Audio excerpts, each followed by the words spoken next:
that you can pray with, that you're comfortable with.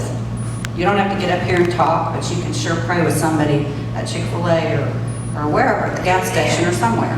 Right. You know? Yes. But don't interrupt the process. Man, we always try to go a little quicker, right? I mean, God, can you just hurry this along?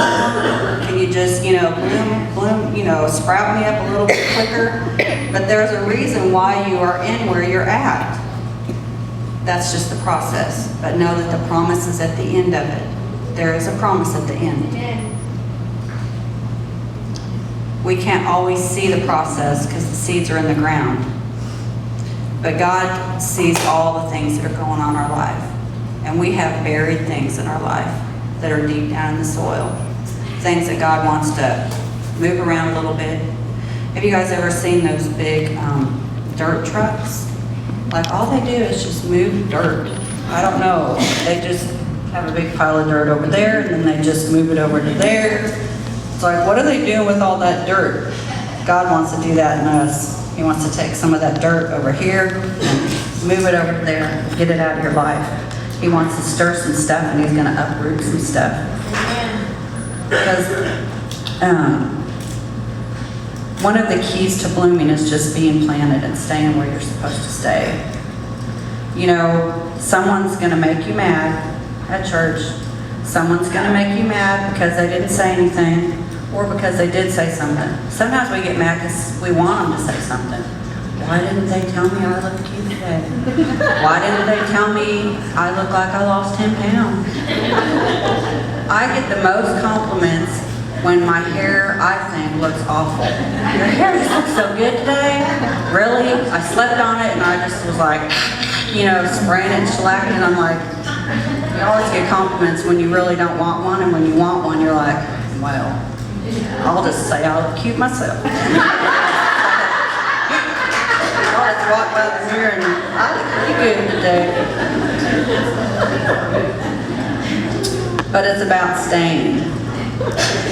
So, I'm part of the women's leadership team here. I've been on it with the girls a little over a year, probably. But I'm telling you, at the beginning of this year, I almost quit. And I know that Tammy knows that. I'm telling you what, when you are supposed to stay, your flesh will go off all crazy trying to get you to leave from where you're planted. And I've been struggling with it for a while, and I was like, well, okay, I'll leave after this happens. Well, no, then I'll tell them after that. Well, then I'm still here, so I haven't gone anywhere. But I'm going to stay planted because I know I need to. Because it's not about me, it's about what those girls are bringing into my life. That's what it's about. And I know that I know, even though I don't know them very well, crap, I'm going to cry already. I was going to cry again. I didn't cry at this part when I shared it last week, but now since all you girls are here. But anyway, I know that I need to stay planted. Because you know what? When you don't stay planted and then you look 6 months down the road and you're like, dang it, why didn't I stay there? Look at what they're doing. So I'm not missing out. I'm just going to stay. I know they have my back.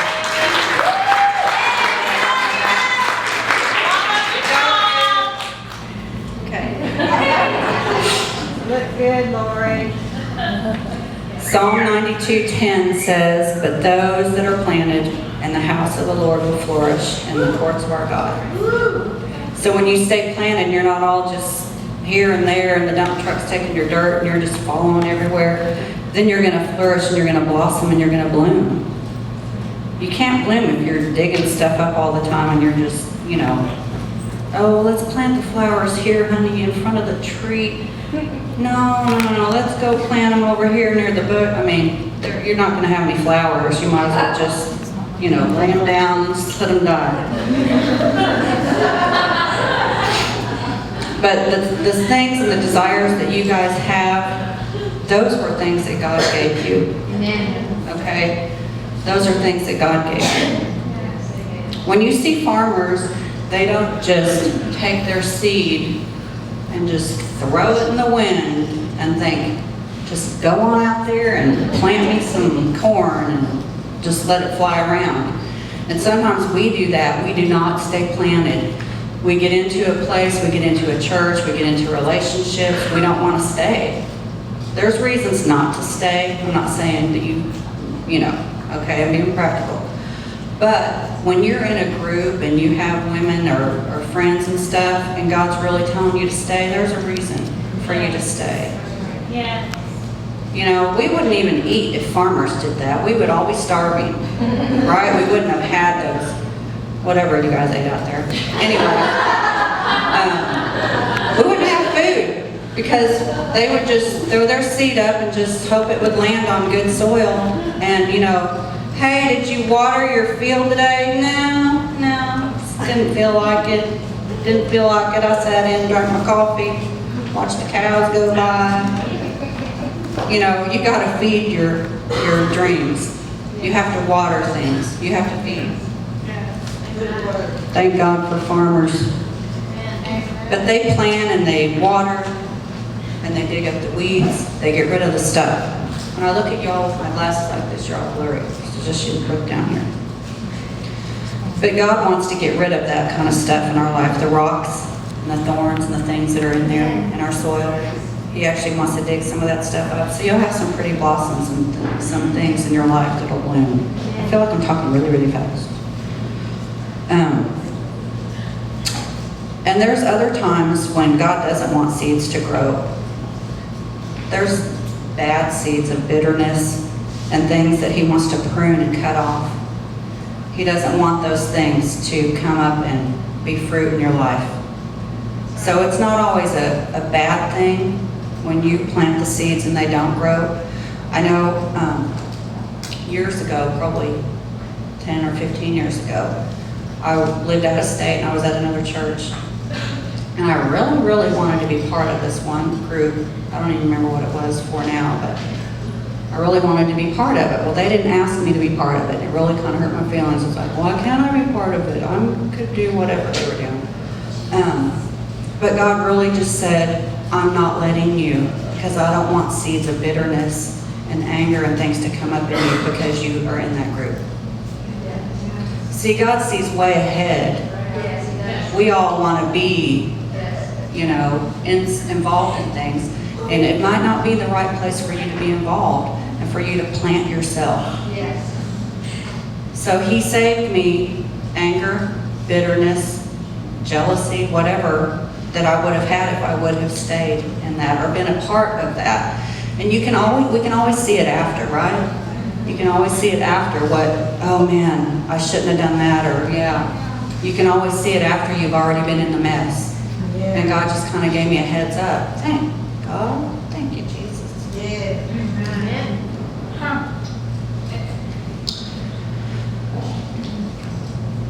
I'm going to read this again. Isaiah 61. For as the soil makes the sprout come up and a garden causes seed to grow, so the Lord will make righteousness and praise spring up before all the nations. A lot of us need our dreams resurrected. Because you might think it's not out there anymore. Like, God, I planted all my seeds, I stayed, and I'm not seeing anything. We've all been there, right? We plant, we're faithful, we stay, we're involved in things, but then you don't see anything. But there is a season, girls. There is a season where the promise is going to come. Amen. I'm doing good on time. Okay, so I'm going to close. I knew this wasn't going to be a long thing, but I want you girls to close your eyes. I'm going to read you something. And I want you to think about what I'm reading.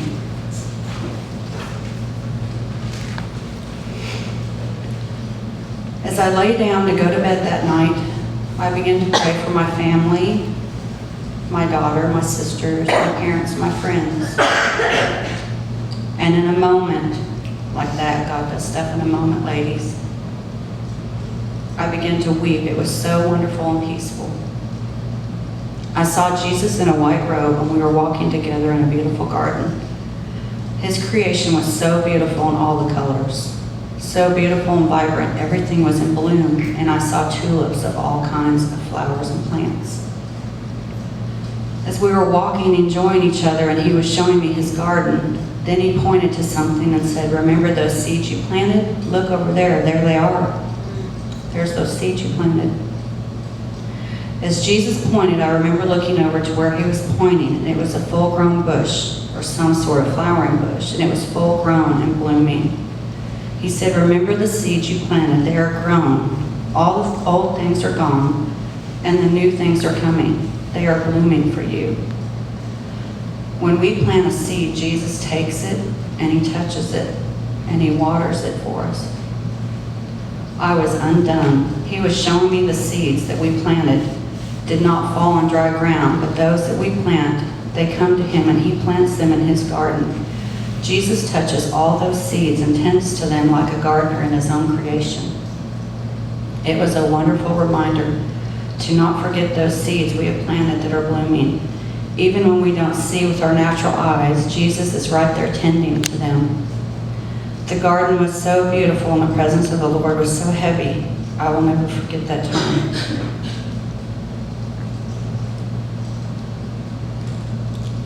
That was me. That's what happened to me in March. I just read my own testimony. I laid down to go to bed that night, and I was just going to pray over my family. You know, not a big deal. Close your eyes, lay down in bed, and you're just going to pray. And I prayed, and like that, Jesus was in my room. And I don't remember